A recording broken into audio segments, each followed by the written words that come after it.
Hey folks, it's Joe, and today on Big Fast Customs, we're going to take two 4s and make an 8.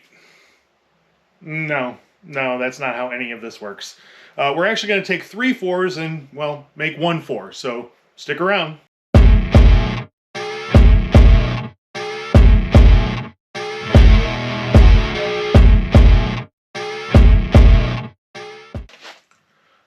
Hey folks, check it out.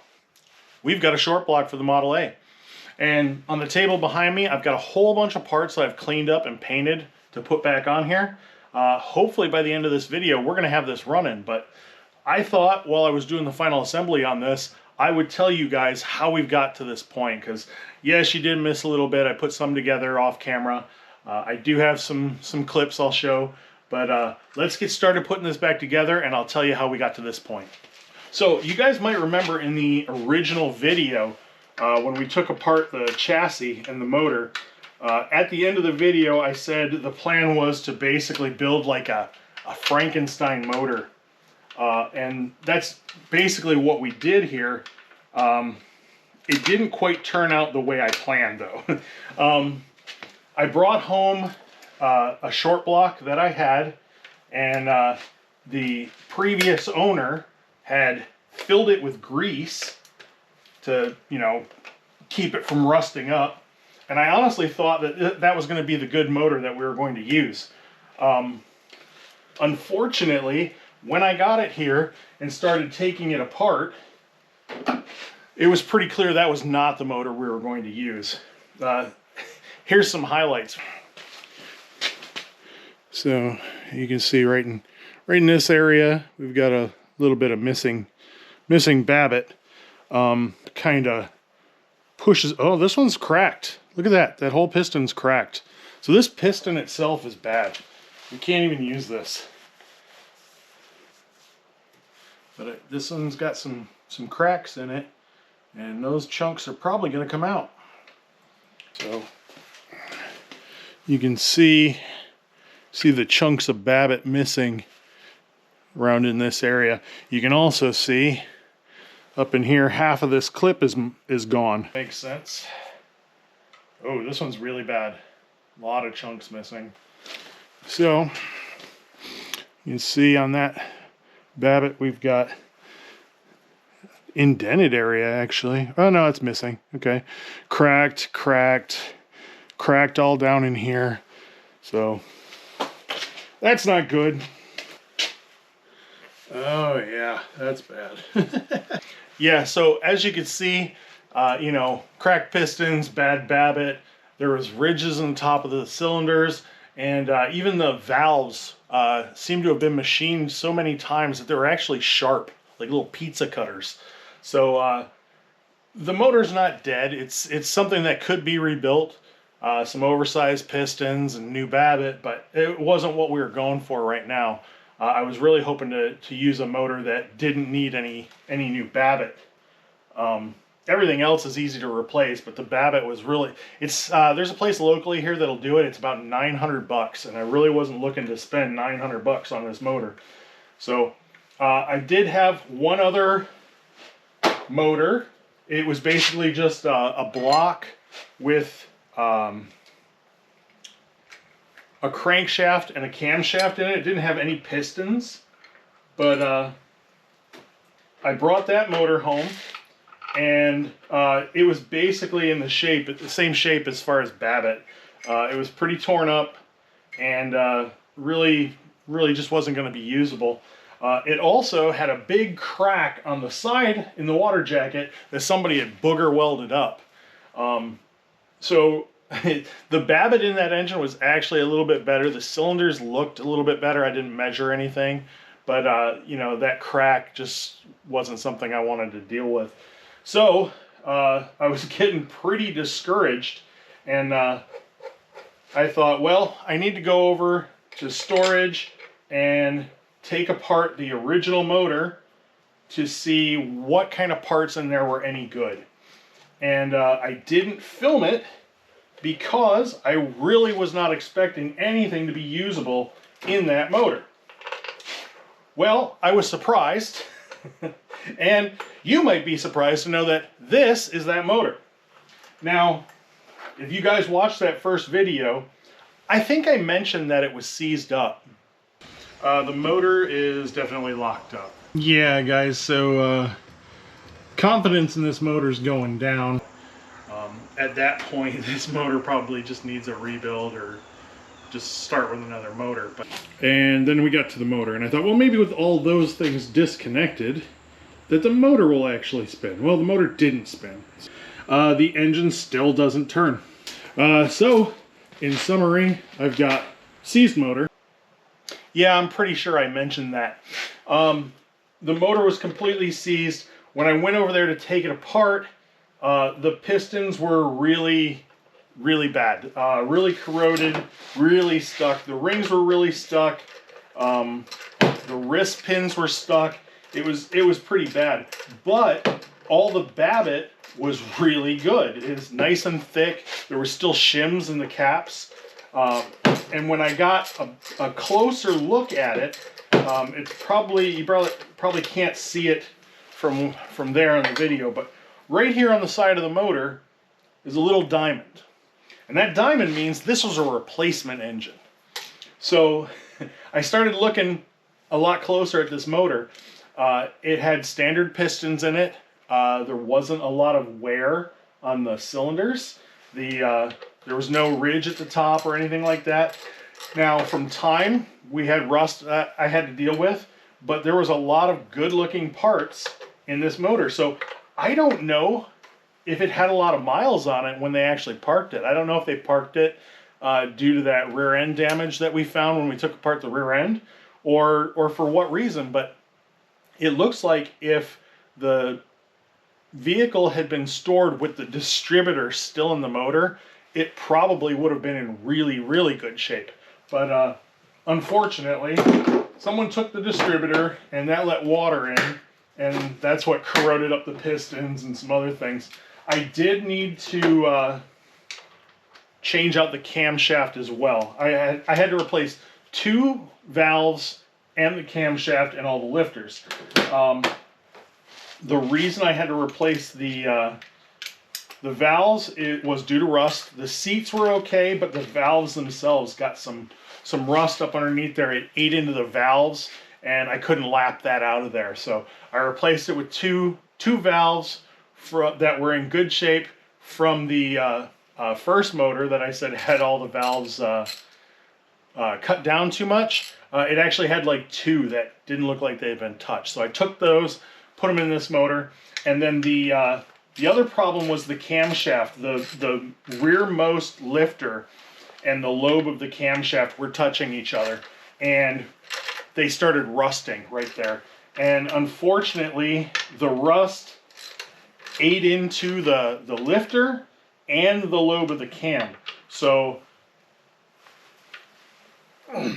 there was no way to save it with the weird shaped indention now in the lifter. It's not going to spin. It's not going to get oil up in there. It would just eat itself. So I was able to pull the cam and lifters from the cracked engine and put that in here. It looked like it had newer cam gear on it. The nut on the front had some damage, so I know it's been changed at least once, and it was in really good shape. All the lifters were good, so I was able to take them all out in order, clean them up, put them in this engine, put the cam in, and now we've got an engine that turns over really well. I did have to buy new pistons, so you'll see. You can see up here, I've got some nice new pistons in here. These are standard size pistons and new piston rings. I got these from Snyders. They came really fast. I was surprised at that. And they fit in here nice and tight. And yeah, I think I'm pretty confident in this engine. The only thing that I was a little worried about was the crankshaft had some deterioration on it from water sitting. Water got down in to the bearings and sat there, and it basically started to corrode right where the oil galleys were in the Babbitts. So I did the old shoestring with some sandpaper trick. Cleaned up, polished up the crankshaft surface the best I could, and it's not perfect, but you know, this is a 40 horse engine. If I was building something that was putting out, you know, high RPMs or something, I'd probably get a different crank. But for something that's doing 40 horsepower, it had a few little pits in the crankshaft journals that, you know, they're just going to hold some extra oil, and there was no, you know, I polished it as best I could, so there was no raised spots. I'm not expecting that there's going to be any problems with it, so I'm pretty confident that this is going to last a nice long time, and yeah, we just need to finish getting it together. Other than that, like I said, it's kind of a shame that they left it without the distributor in there, or this probably would have been a running engine, or we probably would have been able to get it running while it was in the frame. But, you know, now we got a chance to put in some new gaskets and, you know, make it look pretty. So let's go ahead and get this thing flipped over, and we'll get the oil pan put on.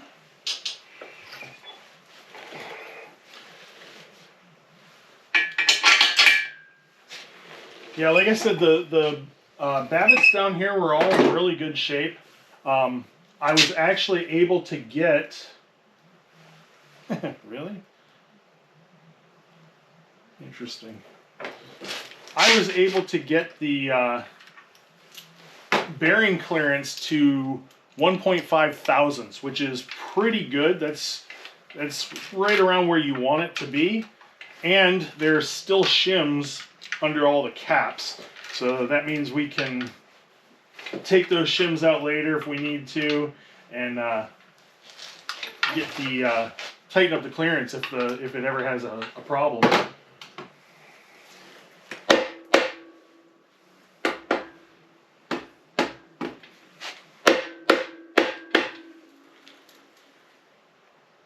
Huh. Okay, well.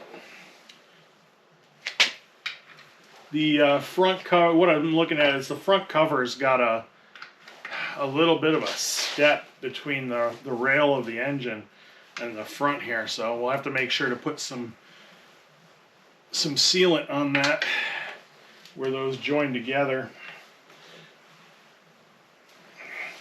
But overall, it's in good shape, so you know, I'm confident in it. But really, that's how we got to this point. Now it's just basically getting all these parts back together. I've got the valve cover, the head. They've all been painted. The oil pump's been rebuilt. The distributor's been rebuilt. So I'm guessing that we'll get this all together. We'll get the frame back to basically a rolling chassis, and we're going to use that as our engine test stand. So, all right, folks, we got that seal in there. It was tight. I won't lie. This is kind of a pain, and I was warned. People online said, "Yeah, this is really tight to get in there. Don't trim it. Don't do anything. It's supposed to be a super tight fit," and it is, but it's in there. So I think we're all set for that. Let's get the oil pump in place. Nice new rebuilt oil pump.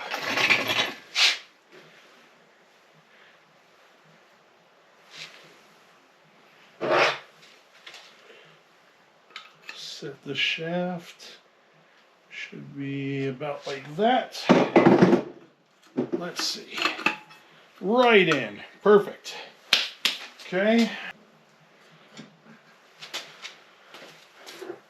Let's get some bolts in place.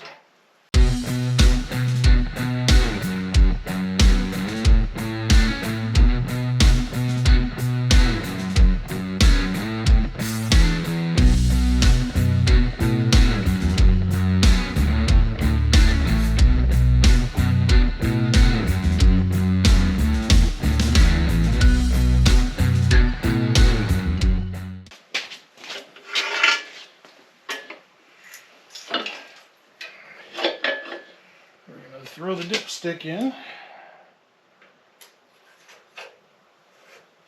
We're going to tilt it like this. And the reason is I want to put some oil in this and let it run down into the passageways for the main caps. That way I'm sure there's already some oil getting on those main caps when this thing gets started. Let me grab my light.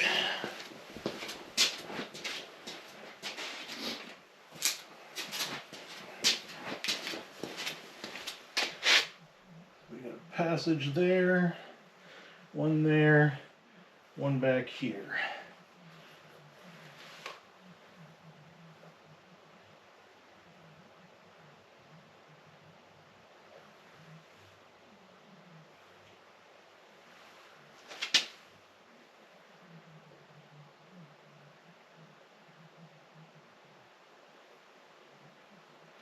Yeah.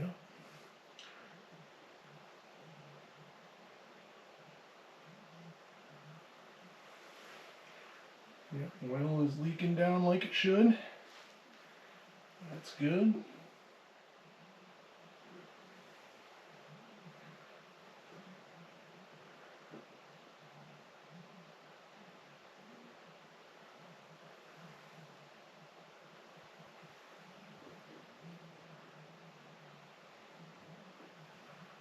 All right. We're going to leave that like that. And now we're going to put this valve cover on.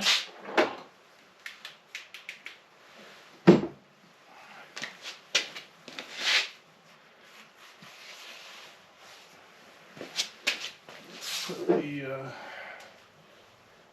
distributor shaft in here while we're right here. Okay, that's in. We're clean. Yep. Okay. So here we go with this.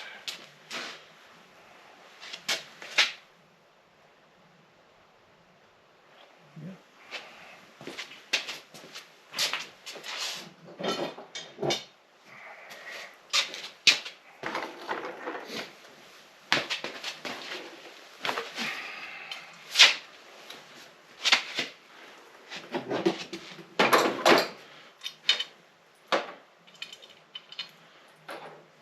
I did buy a bolt kit for this engine, and I thought it would have everything in it, but it turns out it didn't. All the front cover bolts, that's like a separate kit, and the exhaust intake bolts, that's a separate kit. So I wound up just cleaning up some of the old bolts for those, and I did need new, or I wanted new nuts to hold the head on. So the kit for just the head nuts were, I think it was like $22 or something, and then the whole engine kit was like $30. So I just went with the whole engine kit.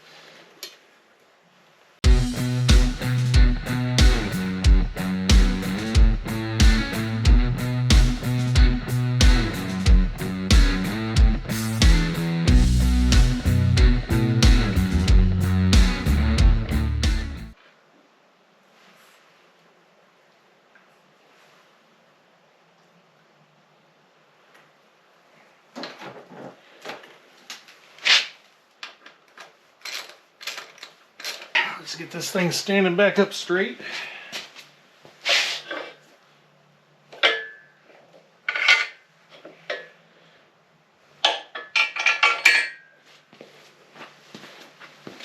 See if we get any oil falling out of it.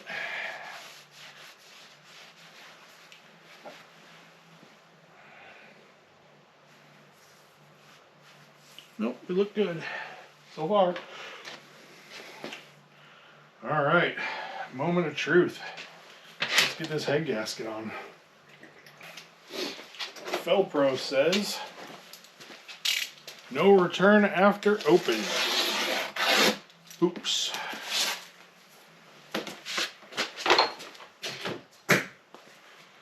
So we got a nice copper gasket with a composite center, it looks like.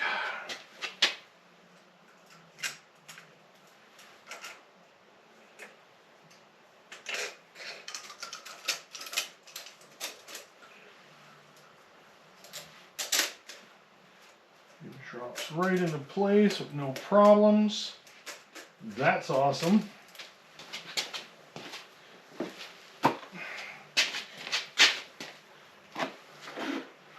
Okay, moment of truth. Are you gonna fit on there?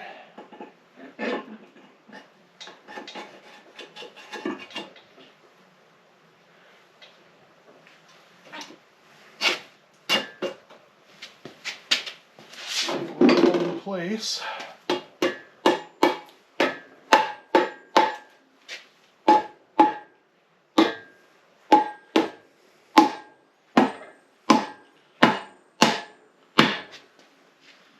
That's it, we're down. Oh, a little bit more here.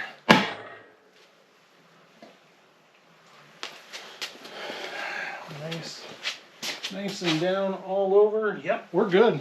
All right, let's get these torqued down.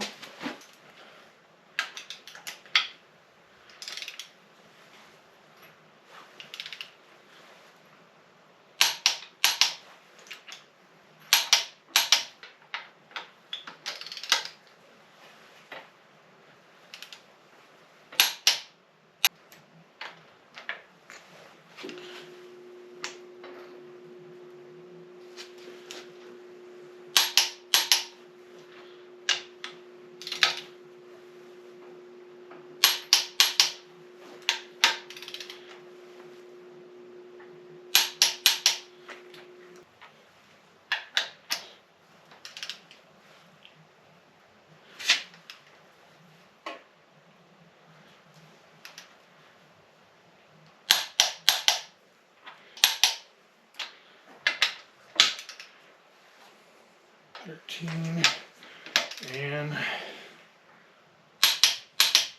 that is it. Kind of fun because the studs that should be sticking out of here basically are seized up on the nuts are seized up on the studs, and the whole studs came out, so now they're bolts. And I didn't buy new ones because I forgot. So we're gonna have to try and balance everything while we put it together. Got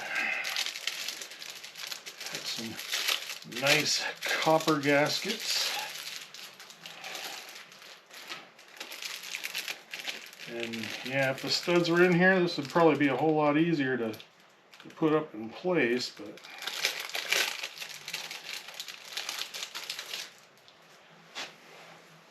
we can drop them in. Okay, that'll be perfect. Manifold and the intake. Don't drop it.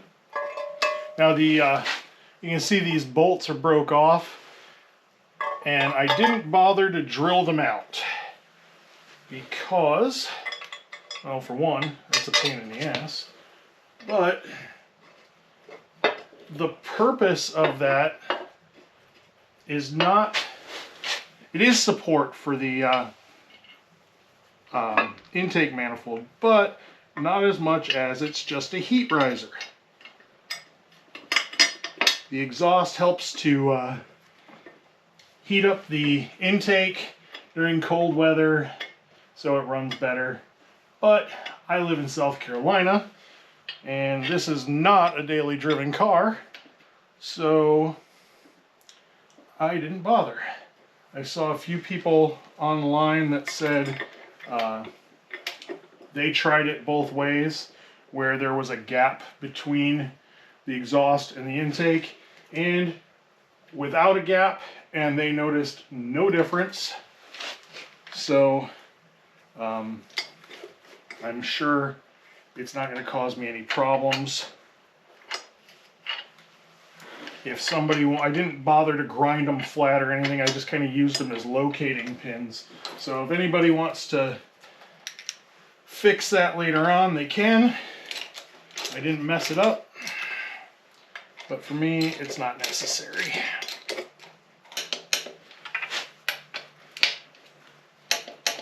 All right, that's in. We are already at top dead center because I checked that before and I know I haven't moved it. So let's see about getting this distributor. So this goes like this, and I need that to be like that, right? Yeah.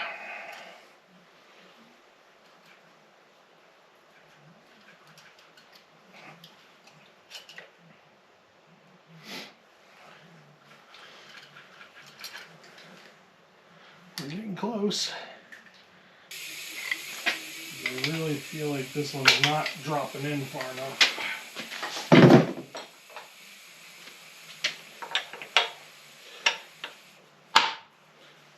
Yeah, that's going all the way down. And then, yep, this one's not dropping in far enough.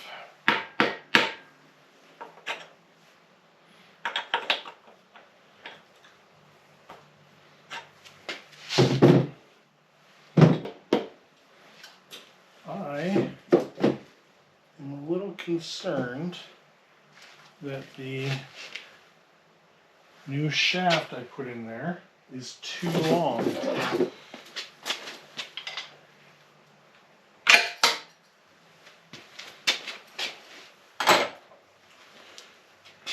Can I get it out? I think I can.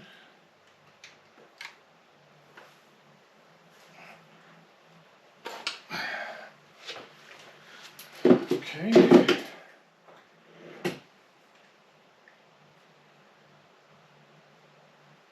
I'll be damned. It doesn't fit.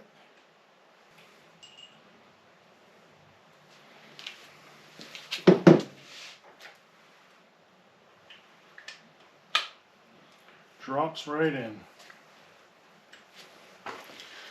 Check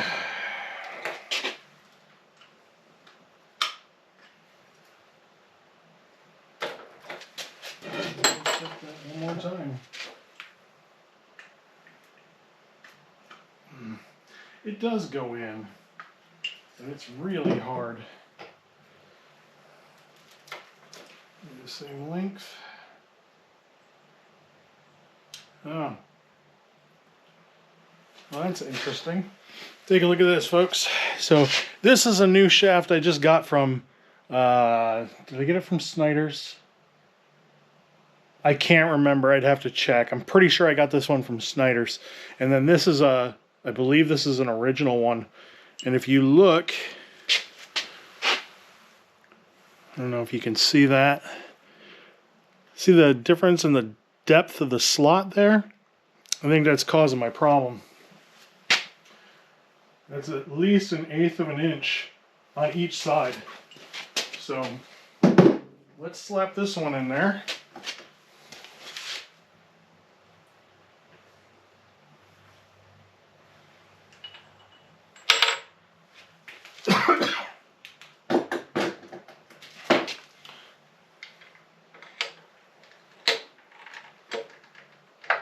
Alright, that's in place. Now, we need this to be like this.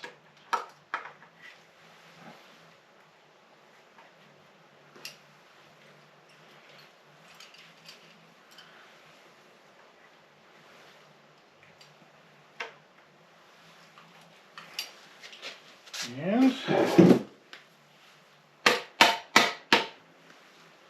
that is it.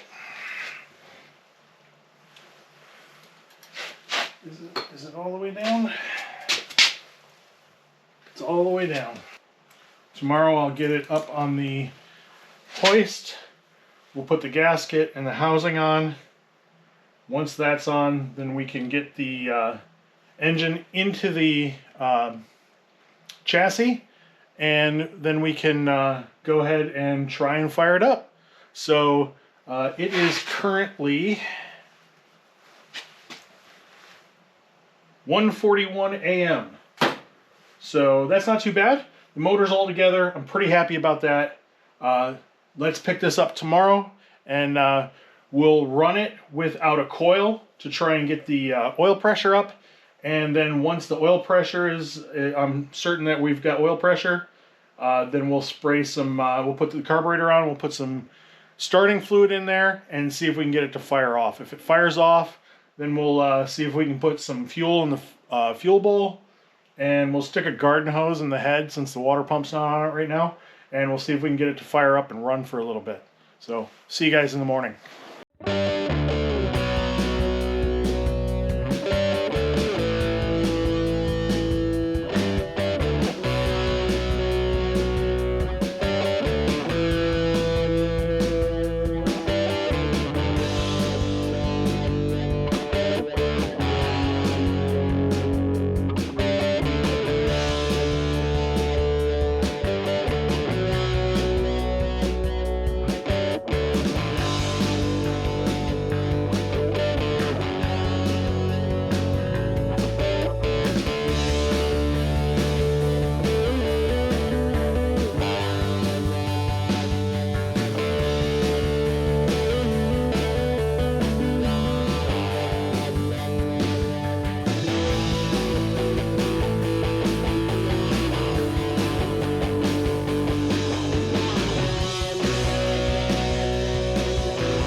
moment of truth.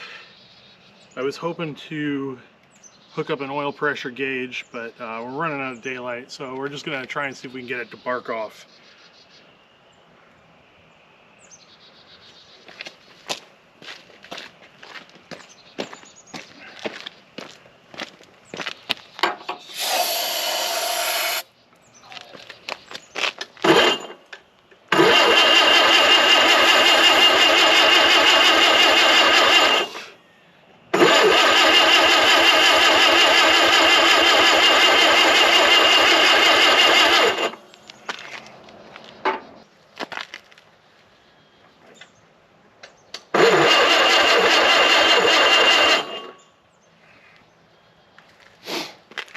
No spark.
Yeah, we got spark now. Fingers crossed.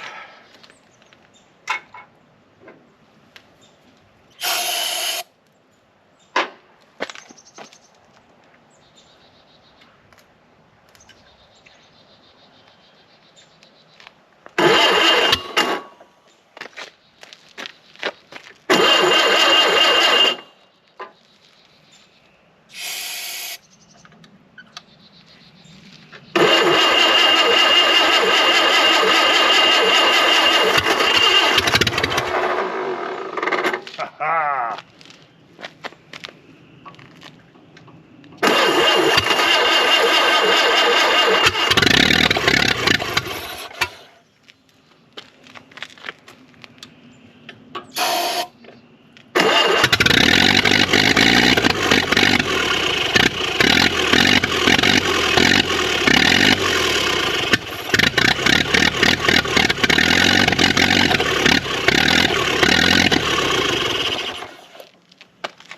Okay, she runs. Got a bad coil, but there was also some flames shooting out of the exhaust, so I didn't want to really keep spraying a bunch of starting fluid around that, but she runs.